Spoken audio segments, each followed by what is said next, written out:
निर्गमन 6 उसका 3 वचन क्या लिखा हुआ है? मैं सर्वशक्तिमान ईश्वर के नाम से अब्राहम, इसहाक और याकूब को दर्शन देता था, परंतु यहोवा के नाम से मैं उन पर प्रकट ना हुआ।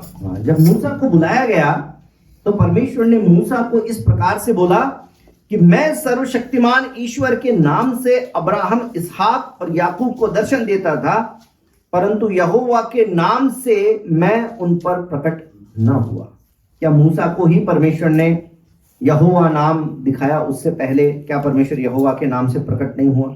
उत्पत्ति किताब में आइए, उत्पत्ति किताब 4 अध्याय में आइए, पहले वचन से पढ़िए।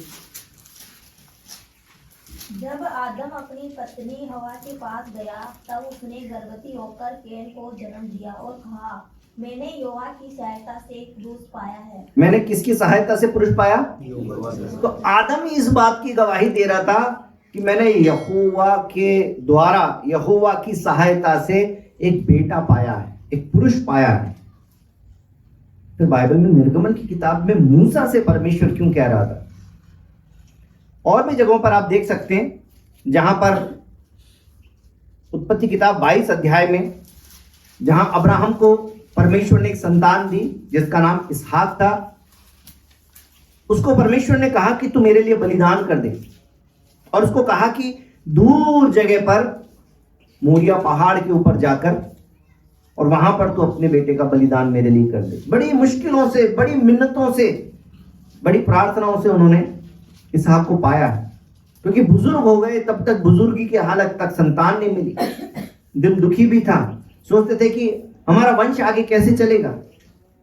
सोचता था कि क्या ये दूसरी जाति का व्यक्ति है, मेरे घर का नौकर है, क्या यही मेरे वंश को चलाएगा? लेकिन फिर परमेश्वर ने उस पर अनुग्रह किया, परमेश्वर ने उसके साथ में वाचा बांधी, उसको एक संतान दी, उसने अपने वायदों को पूरा किया और इसहाक संतान के रूप में मिला। कितना कीमती है ना। लेकिन अब्राहम से परमेश्वर ने बोला कि जो तुम्हारे लिए सबसे कीमती है यही मुझे चाहिए, और इसलिए वो पहाड़ पर चढ़ गया। बेटा रास्ते में पूछ रहा था कि हमारे पास में बलि चढ़ाने के लिए तो कुछ है ही नहीं, तो अब्राहम ने कह दिया कि परमेश्वर मुहैया करेगा। और उसके बाद में 22 अध्याय और उसके 13 वचन में, जब अब्राहम ने अपने बेटे को बलिदान करने के लिए हाथ तक उठा लिया था, तो 12 वचन में परमेश्वर ने उसको रोक दिया कि तू इस लड़के के ऊपर हाथ मत लगाना। और फिर 13 वचन में लिखा है कि तब अब्राहम ने आंखें उठाई और क्या देखा कि उसके पीछे एक मेढ़ा अपने सींगों में से एक झाड़ी में फंसा हुआ है।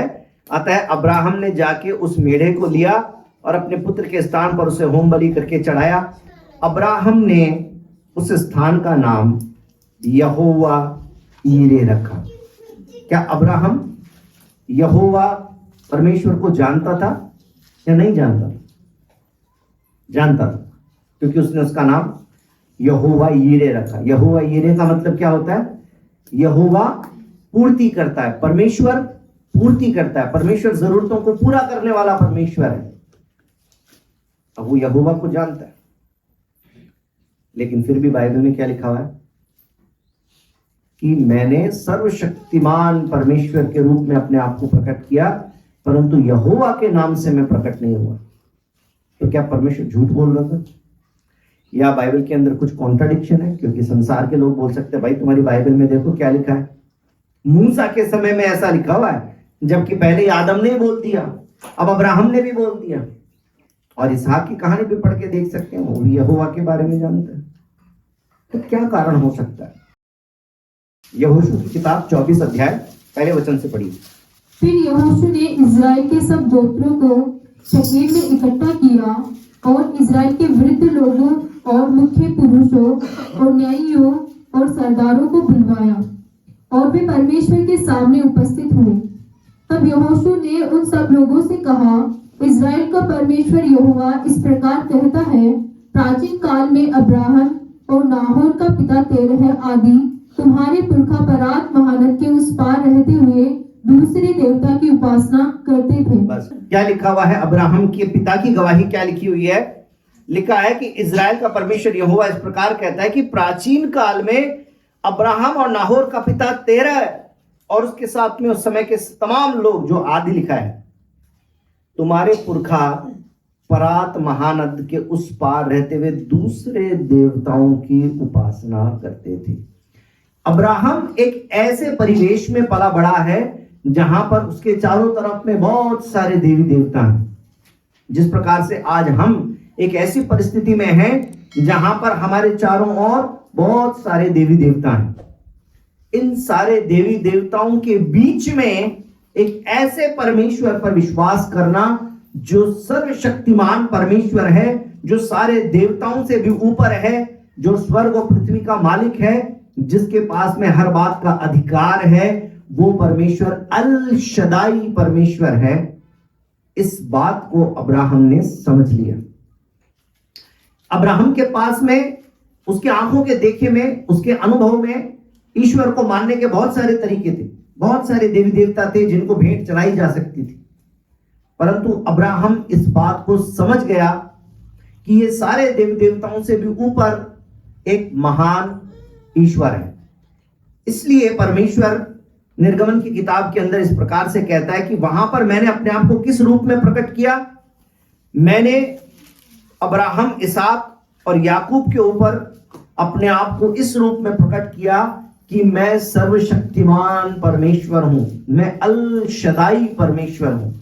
और यहां पर उस सामर्थी परमेश्वर के बारे में सिर्फ ये नहीं लिखा कि वो सामर्थी है, बल्कि लिखा है कि वो सर्वशक्तिमान ईश्वर है, वो सर्व सामर्थी ईश्वर है। परंतु अब्राहम इन सारी परिस्थितियों में, हमारे ही समान परिस्थितियों में रहते हुए इस बात को जान गया कि इन सारे देवताओं से, इन सारी संसारिक शक्तियों से भी ऊपर एक सर्वशक्तिमान परमेश्वर है। बोलो यीशु मसीह की। इस बात को अब्राहम ने पहचान लिया कि सर्वशक्तिमान परमेश्वर। इसलिए परमेश्वर ने कहा कि मैंने सर्वशक्तिमान ईश्वर के रूप में अपने आप को प्रकट किया। और परमेश्वर ने बहुत बड़े बड़े काम उनके जीवन में किए। लेकिन फिर भी सवाल यह खड़ा होता है कि क्या परमेश्वर ने यहोवा के रूप में उनके ऊपर प्रकट नहीं किया? तो अभी हमने कई बातों से देखा कि परमेश्वर बीच बीच में ऐसा प्रकाशन देते थे जिससे आदम को मालूम था कि मुझे ये संतान, मुझे जो पुरुष मिला, जो बेटा मिला, ये यहोवा की ओर से मिला। अब्राहम कहता है कि यहोवा यीरे है जिसने पूर्ति किया है। इस बात का मतलब ये है कि परमेश्वर प्रोग्रेसिवली, समय के बीतने के साथ में अपने आप को अपने लोगों पर और ज्यादा से ज्यादा प्रकट करता जाता है।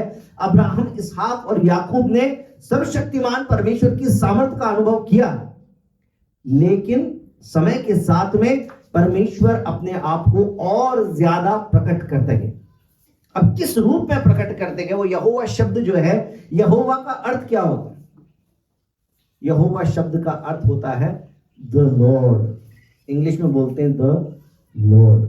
हिंदी में क्या बोलते हैं? हिंदी में बोलते हैं प्रभु, स्वामी, मालिक। अब मैं आपको एक बात बताऊं, अगर सिर्फ परमेश्वर की सामर्थ्य प्रकट होती रहती, सिर्फ परमेश्वर सामर्थ्य होता, तो ये उसी प्रकार होता जैसे हम बिजली का बटन दबाते हैं तो एकदम से बल्ब जल जाता, रोशनी आ जाती।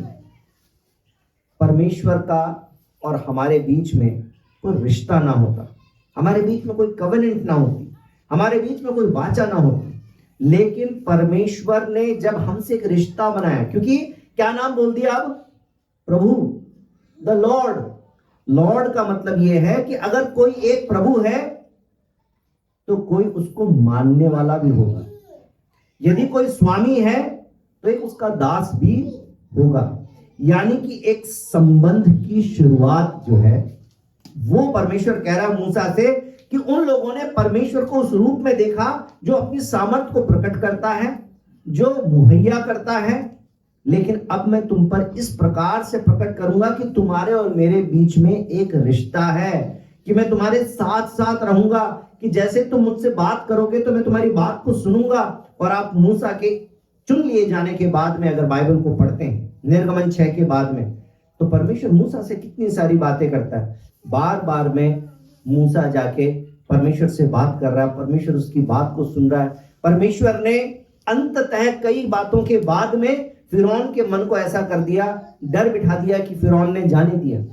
और जब वो निकले तब परमेश्वर उनके साथ कैसे चलता था? दिन के समय बादल का खंबा बनकर, बादल की छाया बनकर, और रात के समय अग्नि का खंबा बनकर, यानी परमेश्वर साथ साथ चलने का जो अनुभव है वो दे रहा है। उसके बारे में परमेश्वर यहां पर कहता है कि मैं सर्वशक्तिमान ईश्वर के नाम से अब्राहम, इसहाक और याकूब को दर्शन देता था, परंतु यहोवा के नाम से मैं उन पर प्रकट नहीं हुआ। इसका मतलब ये नहीं कि प्रकट नहीं हुआ, इसका मतलब यह है कि जितना प्रकाशन तुम देखने जा रहे हो उसकी तुलना में उन्होंने प्रभु का, परमेश्वर की उपस्थिति को साथ होने का ये अनुभव नहीं पाया है। अब्राहम ने अपनी जरूरत के समय में परमेश्वर से प्रार्थना करके संतान को पाया, क्योंकि परमेश्वर सर्वशक्तिमान परमेश्वर है। 100 साल की उम्र परमेश्वर के लिए कोई लिमिटेशन नहीं है कि संतान ना मिल सके। बेटे को मांग लिया उसकी परीक्षा करने के लिए, परंतु परीक्षा में खरा उतरा, तो परमेश्वर के लिए मुश्किल नहीं है कि जहां कुछ नहीं था वहां पर झाड़ियों के अंदर एक मेढ़ा फंसा हुआ मिल जाए। परमेश्वर उनको मुहैया करता था। परमेश्वर ने उसके साथ में वाचा बांधी थी, और परमेश्वर अपनी वाचा को पूरी करने के लिए बड़ी सामर्थ्य के काम उसके जीवन में किया करता था। अब्राहम जहां लड़ने जाता था परमेश्वर उसको जय दिला देता था, परंतु परमेश्वर के साथ साथ चलने का जो अनुभव है वो मूसा के समय के बाद में आया। इसलिए परमेश्वर कहता है कि मैंने अब तक यहोवा के रूप में अपने आप को पूरी तरीके से प्रकट भी नहीं किया, परंतु अब मैं तुम पर प्रकट करूंगा। और मैं आपको बताना चाहता हूं कि परमेश्वर हमारा ऐसा ही परमेश्वर है जिसको इस बात में खुशी मिलती है, जिसको इस बात में रुचि है कि वो हमारे जीवनों में हमारे साथ साथ रहे, हमको अपने साथ होने का अनुभव दे। इसलिए यशायाह की किताब में हम जब पढ़ते हैं उसके ऊपर हम मनन हर साल करते हैं, और क्रिसमस के समय में फिर से वो मनन आएंगे। लेकिन आज बिना रेफरेंस के मैं बोलना चाहता हूं कि यशायाह की किताब में परमेश्वर ने भविष्यवाणी दी कि कुंवारी गर्भवती होगी, पुत्र को जनेगी, उसका नाम क्या रखा जाएगा? इमैनुएल। उसका नाम इमैनुएल रखा जाएगा। और इमैनुएल शब्द का अर्थ क्या होता है? परमेश्वर हमारे साथ। परमेश्वर मूसा के समय में मूसा को और इजरायली जाति को वो अनुभव दे रहा था। उसके बाद में उसने यशायाह की किताब में इस बात को एक भविष्यवाणी के रूप में हमारे ऊपर प्रकट किया कि परमेश्वर मनुष्य जाति के साथ रहने के लिए आने वाला है। और उसके बाद में प्रभु यीशु मसीह इस दुनिया में आ गए। यूहन्ना की किताब उसका 3 अध्याय। परमेश्वर ने अपने पुत्र को इस दुनिया में क्यों भेजा है? इसलिए कि मनुष्य जाति उसके द्वारा उद्धार पाए। और उद्धार पाने का जो तरीका होगा वो 15 वचन में लिख दिया। 14-15 में पढ़िए, 14 और 15 भी पढ़िए। और जिस रीति से मूसा ने जंगल में सांप को ऊंचे पर चढ़ाया, उसी रीति से अवश्य है कि मनुष्य का पुत्र भी ऊंचे पर चढ़ाया जाए, ताकि जो कोई उस पर विश्वास करे वह अनंत जीवन पाए। हाँ जी, बोलो यीशु मसीह की जय। मूसा के समय में जो अनुभव परमेश्वर ने दिया कि परमेश्वर उनके साथ चलता रहा, बहुत सारी जो विपत्तियां थी वो परमेश्वर ने फिरौन और उस समय के लोगों पर डाली। और एक समय ऐसा आया जब वो वहां से निकल गए, मिस्र देश की गुलामी से निकल गए। मिस्र देश की गुलामी से निकलना ये उसी बात का एक दृष्टांत है कि किस प्रकार से हम पाप की गुलामी से निकलकर और आजादी के अनुभव में आए हैं। इसलिए आज मैंने अपने इंट्रोडक्शन में जो बात आपसे बोली थी वो यही बोली थी कि संसार जैसे ईश्वर को मानता है उस तरीके से ईश्वर को नहीं मानना। और यहां तक कि सिर्फ इतने अनुभव में भी चलना काफी नहीं है कि परमेश्वर सर्वशक्तिमान परमेश्वर है। क्योंकि जब आप प्रार्थनाओं के उत्तर पाते हैं, आप अपनी चंगाई पाते हैं, आप अपने घर में शांति पाते हैं, आपके बेटे का ब्याह हो जाता है, जब आपके घर में सब कुछ भरपूरी से होता है, ये सब इस बात का भी सबूत हो सकता है सिर्फ कि परमेश्वर यहोवा सर्वशक्तिमान परमेश्वर अल शदाई परमेश्वर जो है उसकी सामर्थ्य को आप प्रार्थना के उत्तर में अनुभव कर रहे हैं। क्योंकि वो अल शदाई परमेश्वर था जिसने अब्राहम के लिए झाड़ी के अंदर वो मेढ़ा उपलब्ध करा दिया। वो अल शदाई परमेश्वर था जिसके लिए कुछ मुश्किल नहीं था। उसके लिए कुछ मुश्किल नहीं था कि 100 साल की उम्र में अब्राहम को एक संतान दे दे। उस परमेश्वर के लिए आज भी आपके लिए कोई मुश्किल नहीं है कि आपको चंगाई दे दे, आपको छुटकारा दे दे, आपको सफलता दे दे और आपको जो भी संसारिक आशीष आप चाहते हैं वो दे दे। परंतु इतना अनुभव काफी नहीं है। मूसा से वो कह रहा था कि ये अनुभव तो अब्राहम, इसहाक और याकूब ने पाया है, बहुतायत से पाया है, लेकिन तुम्हारे साथ तो मैं वो अनुभव देना चाहता हूं जिसमें मैं तुम्हारा प्रभु होऊंगा, मैं तुम्हारा मालिक होऊंगा, मैं तुम्हारा स्वामी होऊंगा, मैं तुम्हारे साथ एक रिश्ता बनाऊंगा, मैं तुम्हारे साथ साथ चलूंगा। परमेश्वर सिर्फ इतने अनुभव के लिए आपको नहीं चुना है कि आप सिर्फ उसकी सामर्थ्य के कामों को देखते रहे, उससे आशीष पाते रहे। परमेश्वर ने आपको, मुझको इसलिए चुना है ताकि हम यीशु को अपना प्रभु जानकर, अपना मालिक जानकर, अपना स्वामी बनाकर उसके साथ में उस रिश्ते को जी सकें, उस रिश्ते को दिन प्रतिदिन अनुभव करें। ये बात यहां पर लिखी हुई और 16 वचन में लिखा है कि क्योंकि परमेश्वर ने जगत से ऐसा प्रेम रखा, ये उसका प्रेम है आपके और मेरे लिए, कि परमेश्वर ने हमें प्रेम दिया, तो हमें भी दूसरों से प्रेम करना, अपने घर में प्रेम करना, पति को पत्नी से प्रेम करना, पत्नी को पति से प्रेम करना, सास को बहू से प्रेम करना, बहू को सास से प्रेम करना, भाई को भाई से प्रेम करना, हमें आपस में एक दूसरे से प्रेम करना। परमेश्वर के प्रेम को चख लिया है और हम आपस में प्रेम नहीं रखेंगे, हमारे जीवन में परमेश्वर की आशीषें नहीं आएंगी। छोटी छोटी आशीषों को देखते रहेंगे। जो सर्वशक्तिमान परमेश्वर है, यीशु के नाम से प्रार्थना करते हैं तो उत्तर मिल जाते, बस वो थोड़ी थोड़ी कुछ आशीषें देख पाएंगे, उस आशीष को नहीं देख पाएंगे जो परमेश्वर इससे भी ज्यादा आपको दे सकता है। अगर जैसा प्रेम परमेश्वर का है, निस्वार्थ प्रेम, जैसी उसकी आज्ञाएं हैं, यदि उसी तरीके से हमने प्रेम करना शुरू कर दिया जैसा प्रेम परमेश्वर ने हमसे किया, क्या हमारे अंदर कमियां थी या नहीं थी, फिर भी परमेश्वर ने प्रेम किया। तो आपके पति में कोई कमी है, फिर भी आप उनसे प्रेम क्यों नहीं कर पाएंगे? आपकी पत्नी में यदि कोई कमी है, तब भी आप उससे प्रेम क्यों नहीं कर पाएंगे? नहीं करेंगे तो आपका प्रेम यीशु के जैसा प्रेम नहीं है, आपका प्रेम परमेश्वर के जैसा प्रेम नहीं है, फिर वो संसार के जैसा प्रेम है। आपका भाई गलती करता है और उसके कारण आप उससे प्रेम नहीं कर सकते, तो फिर आपका प्रेम परमेश्वर जैसा प्रेम नहीं है, क्योंकि परमेश्वर ने तो आपने गलतियां करी तब भी आपसे प्रेम किया। मैंने यूहन्ना की किताब उसका 3 अध्याय इसीलिए खुलवाया, क्योंकि परमेश्वर ने तो जगत से ऐसा प्रेम रखा कि उसने अपना इकलौता पुत्र दे दिया ताकि जो भी कोई उस पर विश्वास कर ले वो अनंत जीवन पाए। अनंत जीवन तो हमारा ही है यीशु पर विश्वास करने के द्वारा।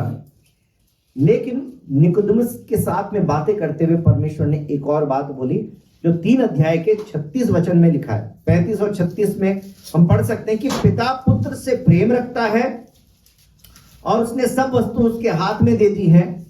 जो पुत्र पर विश्वास करता है अनंत जीवन उसका है, परंतु जो पुत्र की नहीं मानता वह जीवन को नहीं देखेगा, परंतु परमेश्वर का क्रोध उस पर रहता है। जो पुत्र पर विश्वास करता है, इसका मतलब क्या है? जो यीशु को मानता है अनंत जीवन उसका है।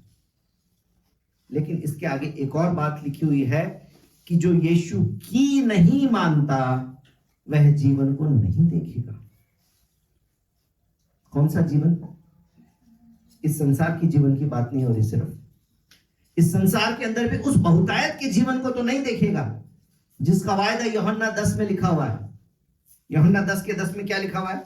प्रभु यीशु मसीह अपने चेलों से बात करते हुए क्या सिखा रहे थे? पढ़िए। चोर किसी और काम के लिए नहीं, परंतु केवल चोरी करने के लिए और घात करने के और नष्ट करने को आता है। मैं इसलिए आया कि वे जीवन पाए और बहुतायत से पाए। प्रभु यीशु मसीह कहते हैं कि मैं तो उन्हें जीवन देने आया हूं जो बहुतायत का जीवन है।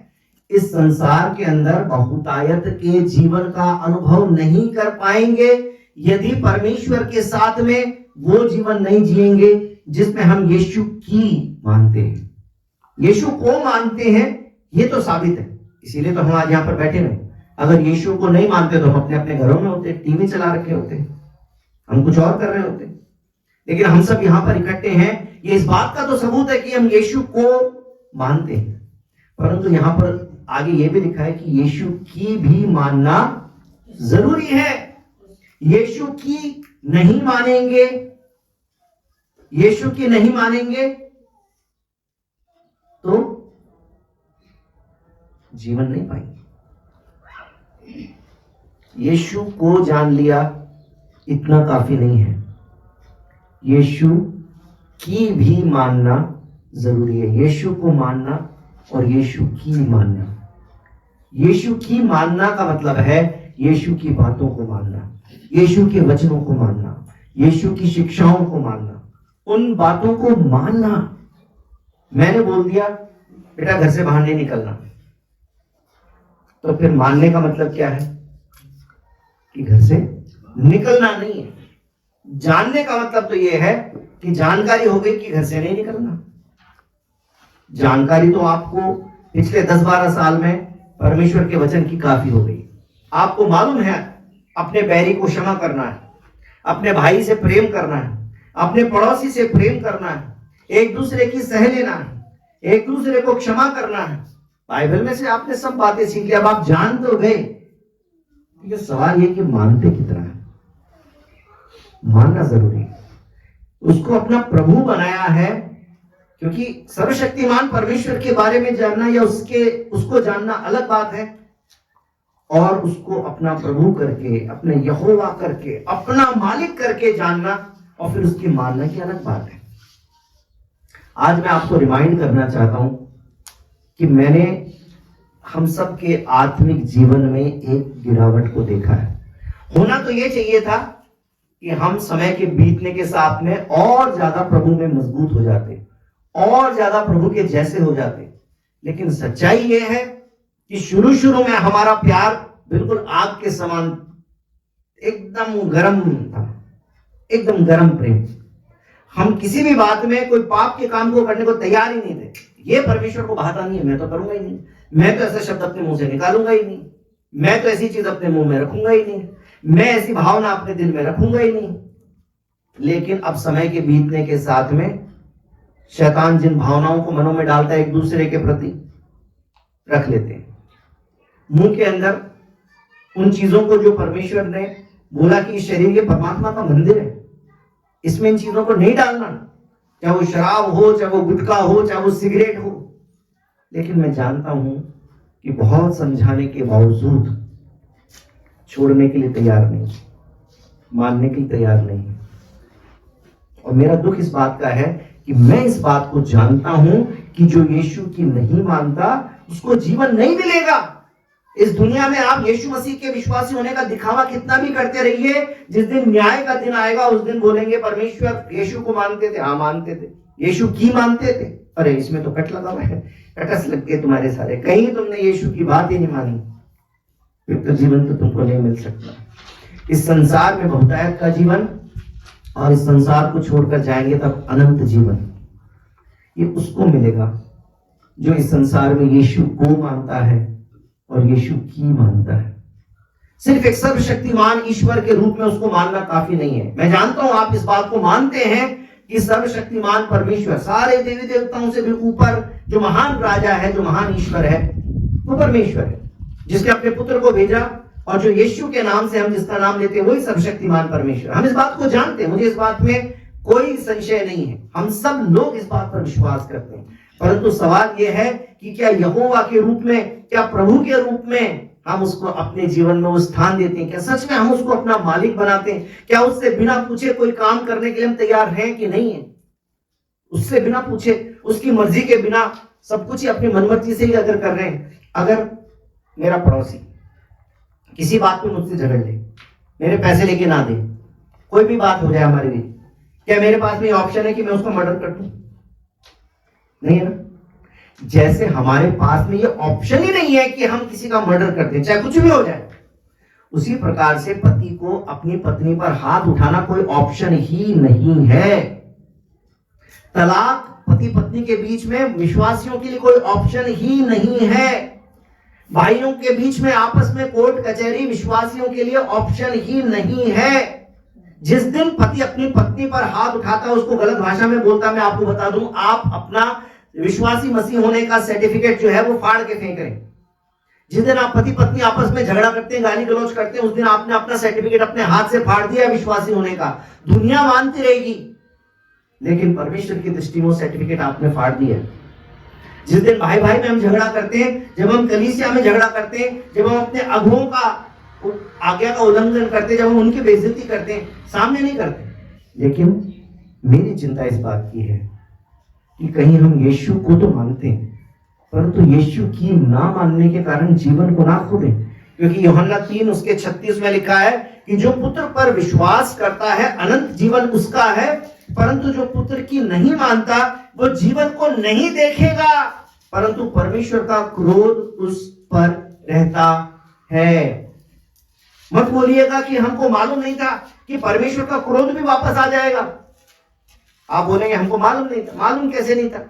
परमेश्वर बोलेगा तुम्हारे अगुआ ने तुमको बता दिया था, यूहन्ना 3:36 तुमको पढ़वा दिया था कि जो यीशु के नहीं मानता जीवन उसका नहीं है, परमेश्वर का क्रोध उस पर बना रहता है। तुम कैसे बोलते हो हमको मालूम नहीं था? तो आज मैं आपको बता दूं, आज के बाद जब मैंने आपको ये बात बता दी है, इसके बाद में भी संसारिक जीवन जिएंगे, फिर क्या जवाब देंगे?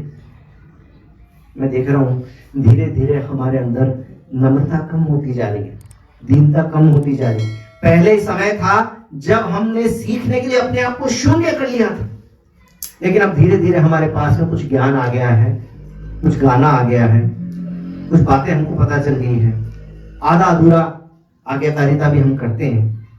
इसलिए अब हमारे अंदर नम्रता और दीनता कम होती जा रही है। मैं वो पहले वाली भूख लोगों में देखता नहीं, मैं वो पहले वाली चाहत देखता नहीं। कोई जरूरत नहीं है अपने अगुआ की, कोई जरूरत नहीं है। मैं आपको बताऊं धीरे धीरे करके हमारा प्रेम सूखता जा रहा है। पता नहीं चल रहा होगा, लेकिन सच्चाई ये है कि हमारा प्रेम सूखता जा रहा है। हमारे अंदर दीनता नम्रता की कमी आती जा रही है, हमारे अंदर संसारिकता घुसती जा रही है। पता नहीं चल रहा 2 और 2 3 बनता जा रहा है, या 2 और 2 5 बनता जा रहा है, 2 और 2 4 नहीं हो रहा हमारे जीवन में। मैं चाहता हूं कि हम लोग परमेश्वर के सामने नम्र बने। सिर्फ वो जो आशीष है हमारे प्रार्थना के उत्तर में आ जाती है, उतने अनुभव पे ना रखें। वो सिर्फ ट्रेलर है। अभी उस बहुतायत के उस आत्मिक जीवन का जो फ्री फ्लोइंग आशीष है, उसका अनुभव आपने नहीं किया। और मैं चाहता हूं कि आप उस आशीष का अनुभव करें, आप उस चंगाई का अनुभव करें, आप उस शांति का अनुभव करें, आप उस बहुतायत का अनुभव करें जो परमेश्वर ने विश्वासियों के लिए रखी हुई है। अभी तक आप वहां पर पहुंचे नहीं। मेरी इच्छा है कि आप वहां पर पहुंचे, मेरी प्रार्थना है कि आप लोग वहां पर पहुंचे। और इसलिए इस वचन को हल्के में ना लें। आज अपने जीवन में एक बार फिर से एग्जामिन करके देखें, जांच के देखें कि सच में हमारा जीवन प्रभु के साथ में चलता है कि नहीं चलता। और नहीं चलता है तो एक नया समर्पण करें, प्रभु से अकेले में बैठ के बोले कि प्रभु मैं धीरे धीरे चलते चलते भटक गया, मुझे पता ही नहीं चला कि कब मैंने प्रेम करना कम कर दिया, अपने अगुओं से प्रेम करना कम कर दिया, आपस में हमने प्रेम करना कम कर दिया, और परमेश्वर हमारा आपसे भी प्रेम कम हो गया, हमारे अंदर नम्रता कम हो गई। हम यीशु को तो मानते रहे, परंतु यीशु की मानना ही भूल गए। हमने तो अपने मन की भावनाओं के हिसाब से चलना शुरू कर दिया। हमको बुरा लग गया तो हमने बात करना बंद कर दिया। हमें अपने अंदर फिर से उस प्रेम की जरूरत है, हमारे अंदर फिर से उस नम्रता दीनता की जरूरत है। प्रभु ने हम विश्वासियों को तो कहा कि जाति जाति के लोगों को सुसमाचार सुनाओ, चेला बनाओ। तो हम क्या सिर्फ अपनी आशीषों को पाने के लिए प्रभु के पीछे चल रहे हैं? सिर्फ स्वार्थ के लिए प्रभु के पीछे चल रहे हैं? स्वार्थ के लिए प्रभु के पीछे चलने वाला यहूदा इस्करियोती तो नाश हो गया था, क्योंकि उसके मन में सिर्फ स्वार्थ था। जबकि प्रभु के साथ साथ चलता था, प्रभु की सामर्थ को देखता था, सब कुछ था, परंतु नाश हो गया। क्यों? क्योंकि परमेश्वर से प्रेम नहीं रखा। यीशु के साथ चलते हुए, यीशु को जानते हुए भी यीशु की नहीं मानी, परमेश्वर का क्रोध उस पर रहा, तो नाश हो गया। परमेश्वर अनुग्रहकारी है, परमेश्वर प्रेम करने वाला परमेश्वर है। परमेश्वर वही परमेश्वर है जो मूसा से कह रहा था कि अब तक मैंने अपने आप को यहोवा के रूप में, स्वामी के रूप में, प्रभु के रूप में पूरी तरीके से प्रकट ही नहीं किया है, अब मैं तुम्हारे ऊपर प्रकट करूंगा। जो यशायाह की किताब में बोलता है कि अब मैं मनुष्यों के बीच में आकर रहूंगा, कि परमेश्वर मनुष्यों के साथ है, ये अनुभव मिले। तो यीशु मसीह इस दुनिया में आए और फिर उन्होंने कहा कि मैं तुम्हें अकेला नहीं छोड़ूंगा, मैं जाता हूं तुम्हारे लिए जगह तैयार करूं, परंतु तुम्हारे लिए एक सहायक भेजूंगा। उसने पवित्र आत्मा हमारे लिए दे रखा है। वो परमेश्वर हमसे संबंध बना के रखना चाहता है, और उसने हमको माफ क्यों किया? कल रात को मैं प्रार्थना सभा में बोल रहा था, उसने हमें माफ क्यों किया? क्योंकि हमारे साथ जो उसका रिश्ता है उसको परमेश्वर महत्व देता है, इसलिए उस रिश्ते को बनाए रखने के लिए उसने हमको माफ कर दिया, ताकि हमारा रिश्ता उससे बना रहे। क्या हम एक दूसरे को माफ नहीं कर सकते कि हमारे रिश्ते में कोई खराबी ना आए? परमेश्वर के सामने झुकने की जरूरत है, हमें उस अनुभव में आने की जरूरत है। यीशु को मानना अनंत जीवन है, परंतु यीशु की मानना जरूरी है, ताकि वो जीवन और परमेश्वर की शांति, परमेश्वर का मेल मिलाप, परमेश्वर की आशीष हमारे जीवन पे बनी रहे। जो यीशु की नहीं मानता उसको जीवन नहीं मिलता, और परमेश्वर का क्रोध उस पर बना रहता है। आज परमेश्वर अनुग्रह कर रहा है, कृपा कर रहा है, उसकी कृपा को हम हल्के में ना लें, परंतु उसकी कृपा के सामने हम नम्र हो जाए, परमेश्वर हम सबको आशीष देगा। बोलो यीशु मसीह की।